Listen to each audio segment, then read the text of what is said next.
Esse é o evangelho, irmão. Não tem como você ir atrás de outra coisa. Quando você entende o evangelho te liberta. O evangelho te mostra a verdade. O evangelho mostra o quão miserável cada um de nós é, irmão. Nós somos culpados. O evangelho te joga no chão e você fala: Deus, perdoa, porque eu sou o pecador. Eu sou o verdadeiro culpado. Não é teu filho, Senhor. Mas tem misericórdia de mim. Eu estou nessa natureza caída. Eu só peco contra ti todo momento. Enquanto você não se esconder e se confessar diante de Deus, o sacrifício de Jesus continuará te purificando de todo o pecado.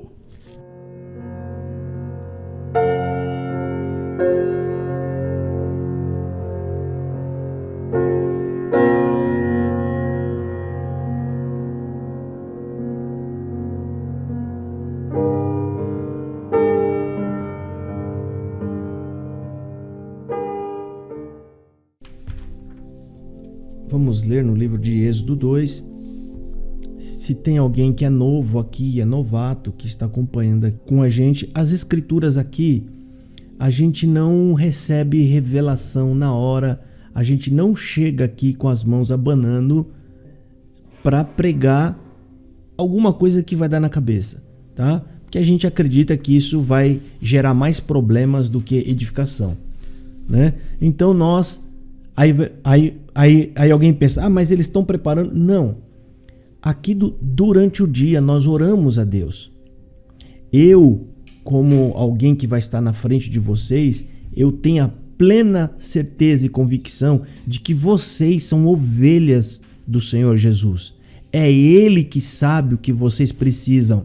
O pastor, ele sabe o que as ovelhas dele precisam. E a minha tarefa qual que é? É ir lá de joelhos e falar: Senhor, é o teu povo, me mostra um passo da tua palavra, fala com eles, Senhor, eu sou teu vaso, sirva-se de mim, eu estou aqui a teu serviço, eu sou teu empregado, Senhor, teu empregado, sirva-se, né? Às vezes não vem a revelação na hora, eu vou fazer o meu trabalho de vez em quando, aí vem, irmão, um negócio gostoso no coração, eu paro tudo que eu estou fazendo para não perder aquele sentimento, vou ler as escrituras, aí eu já abro outra Bíblia, já abro o dicionário e a gente já vai buscando e vai preparando o esboço para trazer aqui, né, uma pregação que, primeiramente, responsável, porque a gente não chega de qualquer jeito aqui, a gente chega aqui com uma pregação bíblica, com bases na Bíblia. Todas as referências que vai ser falado é bíblica, está dentro das escrituras sagradas,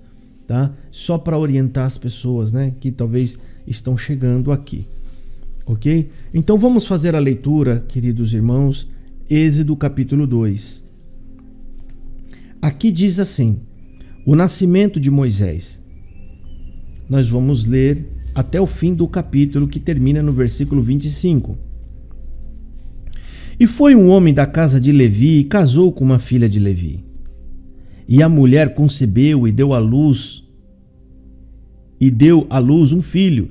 E vendo que ele era formoso, escondeu-o 3 meses. Não podendo, porém, mais escondê-lo, tomou uma arca de juncos e revestiu com um barro e betume. E pondo nela o menino, o pôs nos juncos à margem do rio. E sua irmã postou-se de longe, para saber o que lhe havia de acontecer. E a filha de Faraó desceu a lavar-se no rio, e as suas donzelas passeavam pela margem do rio. E ela viu a arca no meio dos juncos. E enviou a sua criada, que a tomou, e abrindo-a, viu o menino, e eis que o menino chorava, e moveu-se de compaixão dele, e disse: dos meninos dos hebreus é este. Então disse sua irmã, a filha de Faraó: irei chamar uma ama das hebreias, que crie este menino para ti? E a filha de Faraó disse-lhe: vai. Foi, pois, a moça e chamou a mãe do menino. Então lhe disse a filha de Faraó: leva este menino e cria-mo. e te darei teu salário. E a mulher tomou o menino e o criou. E quando o menino já era grande, ela trouxe a filha de Faraó, o qual o adotou, e chamou o seu nome Moisés, e disse, porque das águas o tenho tirado. E aconteceu naqueles dias que, sendo Moisés já homem, saiu aos seus irmãos, e atentou para suas cargas, e viu que um egípcio feria um hebreu, homem de seus irmãos, e olhou a um e a outro lado, e vendo que não havia ninguém ali, matou ao egípcio e escondeu-o na areia. E tornou a sair no dia seguinte, e eis que 2 homens hebreus contendiam, e disse ao injusto, por que feres a teu próximo? O qual disse, quem te tem posto a ti por maioral?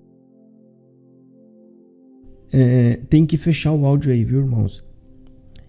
Quem te tem posto a ti por maioral e juiz sobre nós? Pensas matar-me como mataste o egípcio? Então temeu Moisés e disse, certamente este negócio foi descoberto. Ouvindo, pois, Faraó este caso, procurou matar a Moisés. Mas Moisés fugiu de diante da face de Faraó e habitou na terra de Midian e assentou-se junto a um poço. E o sacerdote de Midian tinha 7 filhas, as quais vieram tirar água, e encheram os bebedouros para dar de beber ao rebanho de seu pai. Então vieram os pastores e expulsaram-nas dali. Moisés, porém, levantou-se e defendeu-as, e deu de beber ao rebanho. E voltando elas a Reuel, seu pai, ele disse, por que hoje tornaste tão depressa?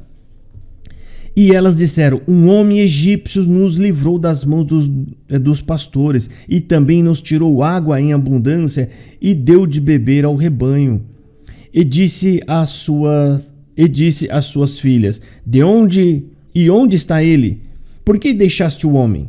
Chamai-o para que coma pão. E Moisés consentiu em morar com aquele homem, e ele deu a Moisés sua filha Zípora, a qual deu à luz um filho, e ele chamou o seu nome Gerson, porque disse, peregrino fui em terra estranha. E aconteceu depois de muitos dias que morreram o rei do Egito, os filhos de Israel suspiraram por causa da servidão e clamaram, e o seu clamor subiu a Deus por causa da sua servidão. E ouviu Deus o seu gemido, e lembrou-se Deus da sua aliança com Abraão, com Isaque e com Jacó. E viu Deus os filhos de Israel, e atentou Deus para a sua condição. Só até aqui, irmãos. Glória a Deus. Amém. Amém. Amém. Amém. Irmãos, a ideia da pregação e da palavra, a gente entender o contexto do assunto. Primeiro a gente tem que entender o assunto, o contexto do assunto. E depois a gente tirar do contexto desse assunto a mensagem para os nossos dias nos tempos de hoje. O que isso fala conosco? O que isso quer dizer para nós hoje? É isso que serve uma pregação nas Escrituras Sagradas. Aqui nós vamos ver um garoto, né, que nasceu em uma época onde era proibido os homens viverem. Nasciam e eles eram exterminados, matavam aqueles meninos. E aqui a gente vai ver um fato interessante. Muitas pessoas, às vezes a gente vai ver em algumas igrejas, pregando a palavra como se tivessem colocado o garoto, né, que aqui fala que a mãe escondeu o menino até o 3º mês, não podendo esconder mais, ou seja, o menino já estava muito grande, chorando alto, não dava mais para esconder. Alguns dizem que colocou naquele cestinho de junco e jogou no rio como se ele fosse embora. Mas não é isso que está aqui na palavra. Na palavra diz que a mãe de Moisés viu que o menino era muito bonito, chamava demais atenção. Eu faço uma ideia de que provavelmente Moisés deveria ter olhos azuis, olhos verdes, deveria ser um menino muito bonito. E a mãe, com a irmã dela, que é a tia de Moisés, pensaram, vamos colocar esse menino num cestinho de junco, lá no lugar onde a princesa vai tomar banho. Elas já sabiam que a princesa ia ali. E elas pensaram o quê? Vamos colocar o menino lá no meio dos juncos. Por que é no meio dos juncos? Justamente para o rio não levar, né, o cestinho. É aqueles matinhos que ficam para cima. Você encaixa ele ali, ele não vai sair dali.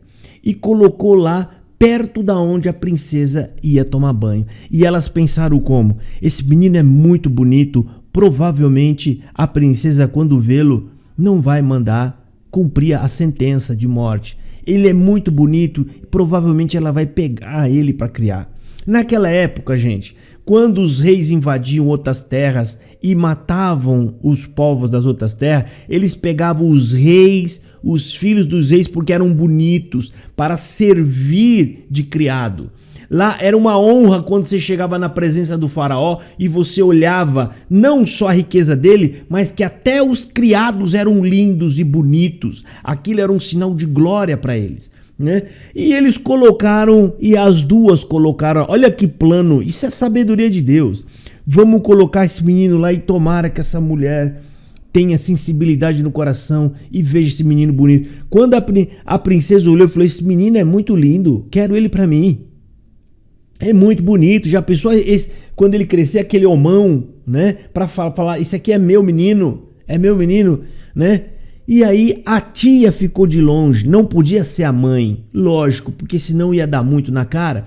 A tia ficou de longe. Quando ela percebeu que a princesa pegou e ela ficou olhando, torcendo para ela, porque corria o risco da princesa pegar. É filho dos hebreus? Não, manda executar, porque meu pai mandou que executasse. Quando ela viu que a princesa pegou na mão, de longe, provavelmente ela abraçou, beijou o menino, segurou, ela falou, conseguiu, deu certo. Ela já correu lá, deu uma de boba, de quem não sabia nada, falou assim, princesa, é uma criança de 3 meses, precisa de uma ama de leite, ou seja, precisa de uma mãe de leite. Quer que eu vou entre os hebreus buscar uma ama de leite? Porque tinha muitas amas de leite, porque tinha muita criança sendo morta. Quer que eu vá buscar? Sim, corre, vá lá buscar. Ela trouxe justamente a mãe de Moisés. E eles foram criados lá junto do palácio do rei. E ali eles foram criados, mas tudo isso, irmão, já tinha caminhos de Deus, o plano. Antes de Moisés nascer, já havia uma promessa que aquele povo da qual Moisés era pertencente, os judeus, eles seriam escravos por longos anos, mas não para sempre. Deus ia levantar alguém para dar salvação para aquele povo, né? Então, irmão, a gente tem que entender que essa história de Moisés não é uma história isolada, como a nossa história aqui não é uma história isolada. Existe algo anterior a gente e existem coisas no porvir, pós a nossa existência. Deus escolheu Abraão lá atrás. E em Abraão, né, que é um dos pais de Moisés, né, pai de Moisés, Deus fez uma promessa para aquele homem e aquele homem não viu a promessa se cumprindo, mas Deus ficou firme no seu propósito. Depois de Moisés Abraão, veio Isaac, veio Jacó e veio José. Vindo José, meus irmãos, José foi vendido por seus irmãos porque foi escolhido por Deus. E sobre ele também repousava a promessa que Deus tinha feito sobre Israel, né? E o que aconteceu com Moisés? Com José. José, por ter sido escolhido, por Deus ter escolhido e elegido ele para ser seu filho, ele foi perseguido, foi afrontado. Ele foi rejeitado pelos próprios parentes e ele foi vendido como escravo. Ou seja, não valia absolutamente nada. E Moisés e José, gente, né, foi levado para a terra do Egito. E lá naquela terra, né, aquele que ninguém deu nada por ele, foi justamente aquele que Deus escolheu para salvar com vida os seus parentes, os seus irmãos, os seus pais. E depois de José vem a história de Moisés, que é o que a gente está entrando agora aqui, falar mais um que também foi escolhido por Deus e mesmo assim foi rejeitado. Foi escolhido. E um deles, quando ele viu matando, né, aliás, quando ele viu perseguindo um de seus irmãos, ele foi defender. E aquele que ele estava defendendo olhou para ele e falou: quem te constituiu como juiz contra nós? E Moisés sabia. Moisés não tinha ideia desse plano tão grande que Deus tinha feito. Mas Moisés achava: eu não fui criado na casa de Faraó à toa. Alguma coisa Deus vai fazer na minha vida. Provavelmente, talvez Moisés achasse que talvez ele ia ser Faraó um dia. Mas o plano de Deus era outro. E aí Moisés foi perseguido. Jurado de morte, ele teve que escapar e correr, né? E para nós, irmão? E para nós nesses dias de hoje?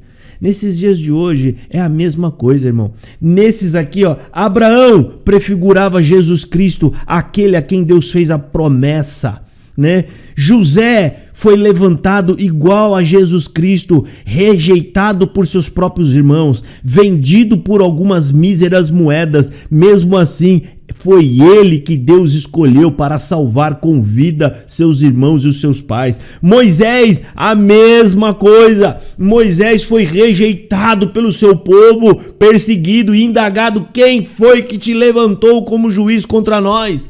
Né? E, aliás, sobre nós. E foi esse que foi rejeitado que Deus mandou para salvar aquele povo. E isso é exatamente a história de nosso Senhor Jesus Cristo. A mesma história, aquele que foi rejeitado pelos seus próprios irmãos, pelos seus próprios parentes, que eles indagaram: quem é você? Esse camarada não é o filho de José? Não mora lá atrás da padaria do seu Zeca? Quem esse homem pensa? A gente não viu ele nascer? Porventura não, eu não vi ele brincando na terra? Quem é esse menino para vir falar para nós que ele veio de Deus, que o pai dele é Deus? Isso é uma blasfêmia. E vocês pensam que parou por aí, irmãos? Se você crer na palavra e começar a seguir Jesus Cristo, esse vitupério vai te pegar também. Porque todos os que são filhos de Deus são odiados, porque Deus foi odiado primeiro, irmão. Deus foi rejeitado por essa terra, por estes homens. E quando estes homens, que o maligno está nele, enxerga Cristo em alguém, automaticamente levantam-se contra todos aqueles que invocam o nome de Deus. Isso está escrito na palavra de Deus. Ah, irmão, mas por que eu sou perseguida? A minha família me abandonou. Irmão, eu nunca fui aceito, eu nunca fui recebido. É porque você tem o Espírito de Cristo. Às vezes você acha que quem tem Espírito de Cristo é porque sai fazendo milagre para lá, sai fazendo obras maravilhosas para outro lado. Não, querido. Muito pelo contrário, tem muitos desses que vão ser condenados. Está escrito na palavra de Deus. Fizemos milagre em teu nome, Senhor. Fizemos uma maravilha para trás de mim. Espírito de Cristo é aquele que sabe, ele sente: eu pertenço a Deus, tem algo diferente na minha vida. Eu sei que Deus tem alguma coisa comigo. E aí você passa a amar a verdade e a justiça. E o que aconteceu com Moisés, com José, com todos esses homens, irmãos, que tinham um compromisso com a verdade, que Deus tinha feito como se fosse uma espécie de uma escolha. Deus fez uma escolha, e isso não é diferente para os nossos dias, irmãos. Quantos de nós aqui somos perseguidos? A irmã que relatou agora há pouco, ela não disse o que era, mas algo ferindo a alma dela por dentro. E isso nós vamos passar. Todos nós vamos passar. Só que Abraão não ficou assustado, não murmurou contra Deus: Senhor, mas eu já estou quase morrendo e eu não estou vendo o povo grande que você falou. Não, meu querido, não se importa com isso, né? Se importa apenas com seu relacionamento com Deus. O que Deus tiver que fazer, ele vai fazer. E assim foi com a vida de José, a mesma coisa. Com a vida de Moisés, a mesma coisa. José não viu o povo sair. Todos esses aqui, ó. Abraão não viu a multidão que Deus falou que ia fazer dele. José não viu o povo liberto do Egito, mas quando saíram, tiraram os ossos deles da cova para levar junto, mas ele aguardava a esperança de ver o seu povo indo embora. Ele achava talvez que ia ver isso com vida. Moisés também não entrou na terra prometida, né? Muitas coisas ele ficou aguardando, né? E não veio, mas o Senhor Deus prometeu. Muitas das vezes a gente pensa, mas Deus me prometeu tal coisa, Deus vai fazer tal coisa na minha vida, eu tenho a esperança de ver tal coisa. Se Deus te prometeu, querido, né, Deus vai fazer. A gente não sabe como, né? O Espírito Santo pode trazer no seu coração um sentimento de que Deus vai salvar alguém, de que Deus vai fazer a obra na vida de alguém. Só que esses três aqui e muitos outros têm uma coisa em comum: ainda que eles não visualizaram as obras de Deus, eles se mantiveram sinceros e fiéis à palavra de Deus. Eles não alteraram o seu percurso, continuaram seguindo firme, irmão, seguindo as orientações de Deus. Hoje nós temos as orientações de Jesus Cristo, irmão. A palavra de hoje, irmão, é a palavra de Cristo. O que Cristo nos disse? Ele mandou nós crer nele, guardando a sua palavra, que no dia que nós ouvíssemos os anjos tocando a trombeta, nós renderíamos ao céu para encontrar nos ares. É essa palavra que nós devemos guardar. São essas as promessas que Jesus fez e são essas promessas que não falhará. Essas promessas não falham, irmão, porque são feitas em Deus. Tudo tem o tempo de Deus para cumprimento das suas promessas, irmãos. Algumas pessoas ficam preocupadas com o Apocalipse, ficam às vezes assustadas, ou vão ler, procurar ler. Irmão, preste atenção no Evangelho. Ali está o nosso necessário. E ali está o mais importante. Mas o Apocalipse, irmão, o Apocalipse é na hora que eu tiver um infarto. A hora que eu tiver um derrame fulminante. Ali está o meu Apocalipse. O meu fim. Apocalipse é o fim. Ali está o meu fim. Apocalipse são promessas e profecias feitas para a humanidade. Nós não sabemos em que tempo eles vão se cumprir, né? Então não se turbe o vosso coração, irmão. Siga o Senhor Jesus. Nada pode nos separar do amor de Deus que está em Cristo Jesus. Mas, irmão, tá acontecendo coisa aí, se fechar as igrejas, que feche as igrejas, se tiver que fechar. Nós não estamos aqui, irmão, lutando para que os templos fiquem abertos. A nossa luta é para propagar o Evangelho. O Espírito Santo não precisa dessas forças para levar o Evangelho adiante, irmãos. Não se turbe o seu coração, irmão. Não fique preocupado, não fique alimentando esses medos. Isso não vem de Deus. Os apóstolos foram carregados para a ilha. O apóstolo João foi levado para uma ilha e ele não ficou preocupado se lá ia morrer hoje ou ia morrer amanhã. Ele fez cartas para se comunicar e até o dia de hoje ele passa a sua mensagem para frente. Toda vez que é aberto o livro nas cartas ou no Evangelho de João, ali ele passa a sua mensagem. Então, leve a sua mensagem, irmão. Não há tempo para a gente se preocupar com essa mensagem, né? A preocupação com os dias presentes. Vamos falar de Jesus Cristo. Essa é a mensagem. E pode se preparar. A palavra de hoje é essa daqui, né? Perseguiram todos que carregavam o nome de Deus, todos que carregam dentro do seu coração o Espírito Santo, Deus ou a escolha divina de Deus, vão te perseguir também.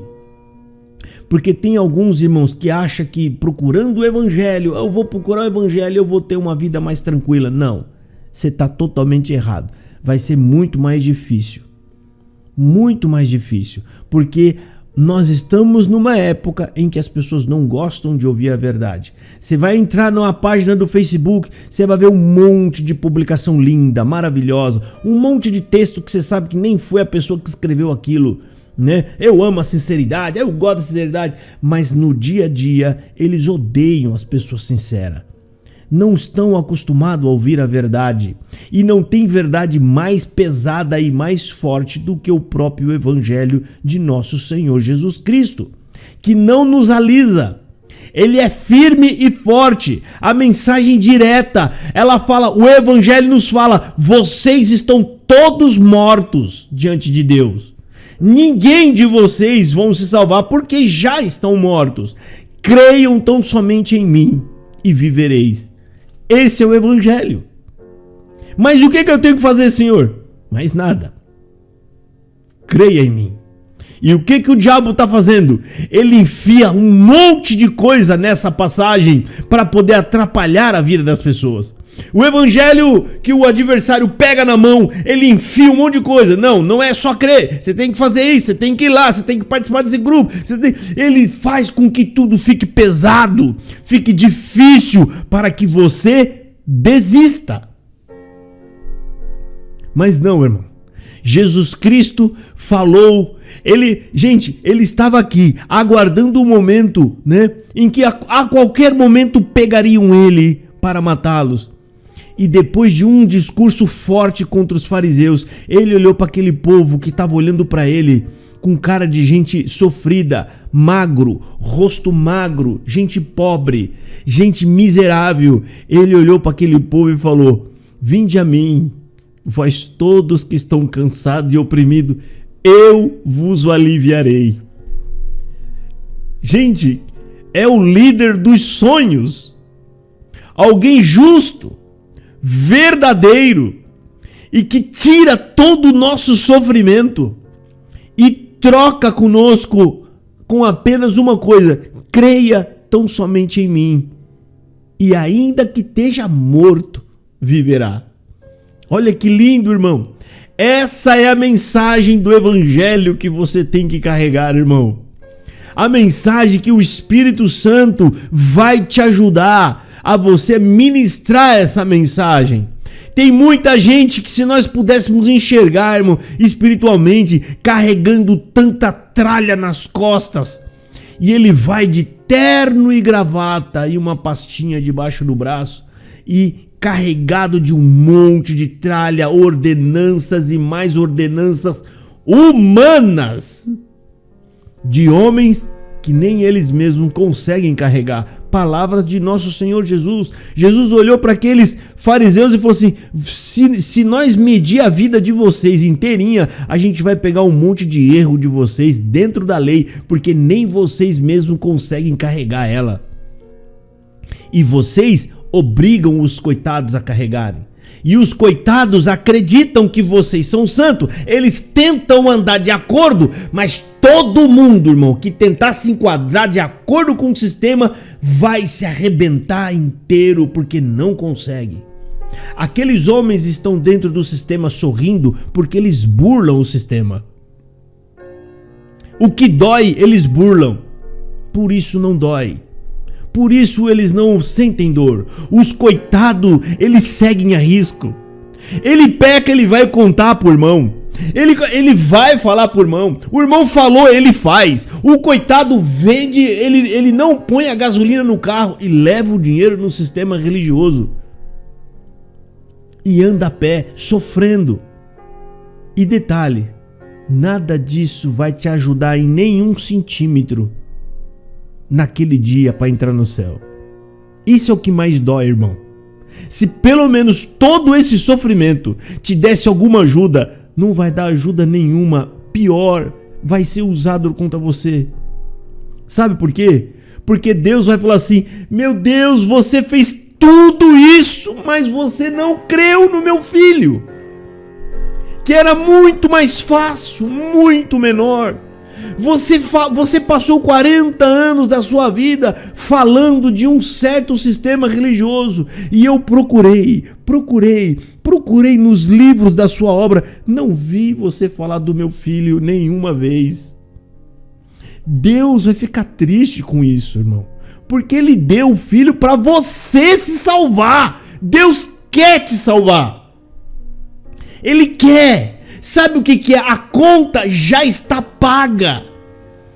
O mais difícil já foi feito, que é pagar a conta. Agora Ele só quer que você encontre o caminho da porta para você entrar e comer e ceiar de graça com o nosso Senhor Jesus Cristo. E o adversário, o trabalho dele é tentar misturar essa porta para que ninguém encontre, irmão. Para que as pessoas se percam. Uma palavra leve, suave. É tão gostoso a gente levar a mensagem de Jesus, a mensagem verdadeira, pura. Creia tão somente. Creia e você será salvo. Essa é a mensagem. Crer no quê? Crer que Jesus Cristo teve que vir aqui na terra para morrer por nossa culpa. Nós somos os culpados. Ele não era culpado. Ele era o inocente de tudo isso. Sabe o que é, irmão?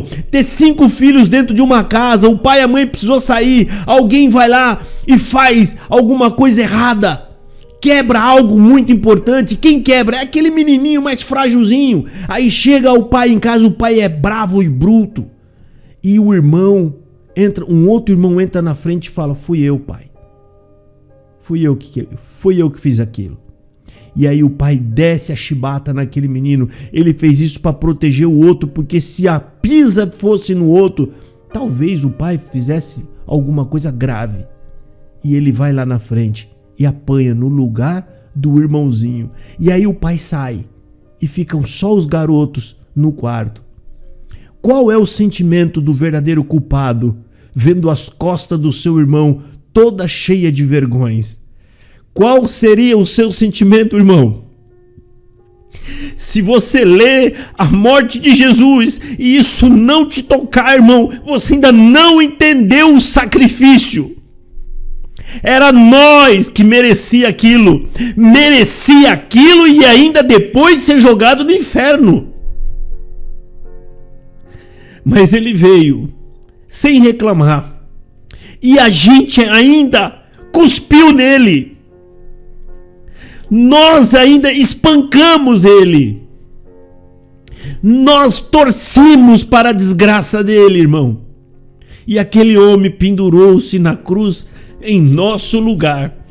E para acabar com a gente, os homens que estavam furando ele, que poderia ser qualquer um de nós, irmão, ele diz assim: Pai, perdoa, eles não sabem o que estão fazendo.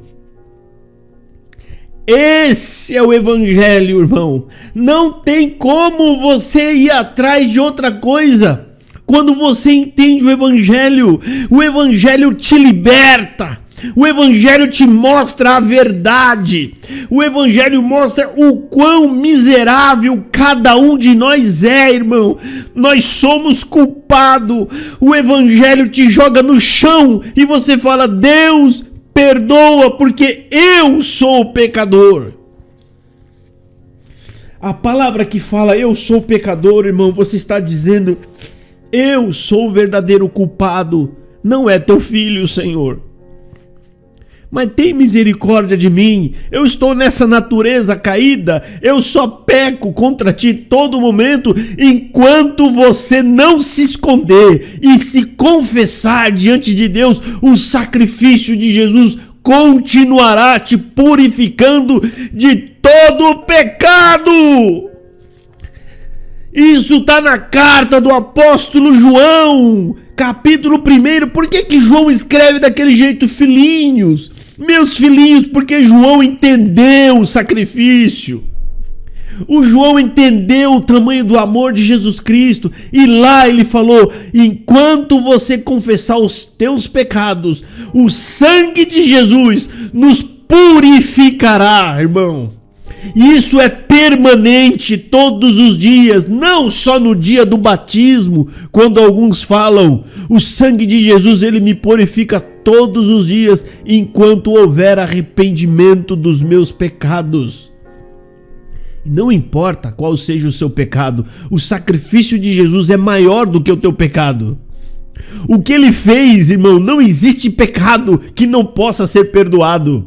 Agora deixa essa mentira que Satanás colocou no seu coração para fora. Hoje joga fora, fala: Jesus é maior do que qualquer erro que eu possa ter cometido. E o meu arrependimento é verdadeiro e sincero. Pois bem, irmão, creia nisso e receba o teu perdão, o perdão de Jesus Cristo. Não existe mais condenação para aqueles que estão em Cristo Jesus, irmão. Está escrito isso na palavra de Deus também. E agora, qual que é a nossa tarefa, irmão? Pegar o vitupério de Jesus. Se vão me odiar, não me importa. Odiar o meu Senhor. E o meu Senhor não desistiu de mim. Vou seguir o meu Senhor Jesus Cristo com muito prazer e alegria. Irmão, e com certeza, no final de tudo, irmão, eu tenho certeza, a igreja vai dizer: valeu a pena, Senhor. Cada dia de sofrimento, cada lágrima que eu derramei, valeu a pena. Esse é o evangelho, é essa a missão que nós temos que levar, irmão. Né? Tá? Muitas coisas acontecem, lógico, sempre aconteceu e sempre vai acontecer momentos de tensões. Mas não deixa que esses momentos substituam a prioridade da sua vida, que é levar o evangelho de Jesus Cristo e que venha o Senhor Jesus. Vai acontecer isso e aquilo no final de todos os tempos. E o que a gente encontra lá em Apocalipse 22? O Espírito Santo e a igreja dizendo: ora vem, Senhor Jesus. Ou seja, que aconteça. Se tem que acontecer tudo isso para que ele venha, que aconteça. Mas que venha o meu Senhor Jesus. Ora vem, Rei da Glória. Então, irmão, a palavra hoje, irmão, a palavra de hoje é uma exortação, né, de comparativo e de reflexão. Todos os homens, irmãos, que tiveram neles, irmãos, as promessas de Deus, as promessas que eu estou falando, aqui eram missões, mas de você crer em Jesus, você já carrega a promessa de Deus, de que tem um povo que ele veio salvar. Você faz parte dessa promessa. Então, meu querido, se prepara, a sua família será o seu primeiro obstáculo. Muitas das vezes acontece no nosso meio. Se o meu vizinho me ignorar ou achar ruim, isso não vai me abalar e não vai abalar vocês. Mas quando esse sentimento de repulsa vem dentro de casa, é aí que dói. E é aí onde ele vai operar. Isso aconteceu com Cristo. Os próprios irmãos dele de carne falou: vai para aquele outro tal lugar lá, você não quer ser conhecido? Você não acha que você é bom? Vai para tal lugar, dentro da própria casa. E com nós não vai ser diferente. Falo também eu da minha vida, né? Os parentes que vão embora e não voltam mais. Aí você tem que escolher, irmãos. Ou você quer ficar bem com todo mundo, com a sociedade, ou você quer ficar com Cristo. Não dá para ficar com os dois. Ele mesmo disse isso: aquele que não largar parentes, famílias, tudo isso por amor de mim, não é digno de me seguir. O que ele está falando? Se você dividir o amor que você tem comigo com outra coisa, você não me ama de verdade. Por que ele está falando isso? Porque você ainda não entendeu o que eu fiz por você. Não tem como, irmão. Falou de Jesus, falou da morte de Jesus, e a gente entender que tudo isso só aconteceu porque nós somos os culpados, irmão. Não tem como a gente não se compungir no coração. Lembra dessa imagem, irmão.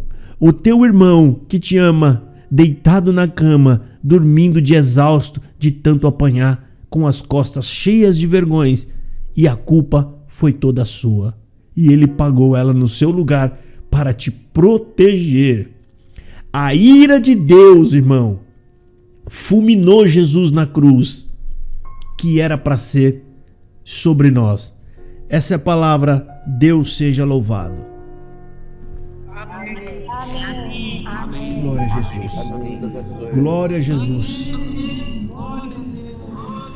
Tem um irmão ou uma irmã que deseja fazer oração de agradecimento? Pode se manifestar, irmão, pra gente